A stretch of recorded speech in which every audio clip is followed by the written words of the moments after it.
you still aren't matching free money yet, because you need to match the end of the string as well. Like the caret anchor, you can use the dollar anchor to match the end of the string. Update your regular expression to match either the end of the string or a space, like you did at the beginning of the string. So we disregard first the /s and put a non-capturing group with a parenthesis and a question mark. Where is it? Question mark. Oh, question mark and the /s and the /s and the dollar anchor. Whoa, what happened? Oh, nice. So what we have here is that we have a caret anchor for the line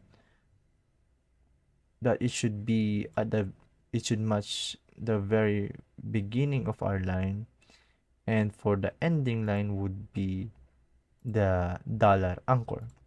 So overall, with these two anchor combined, it should accurately match the expression with its other variation. See, as you can see, we have E or 3, O or the 0.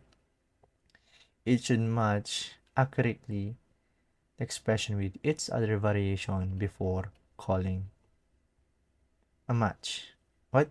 It should meet the requirements of the expression with its other variation before calling it a match. Okay, I hope I got that right.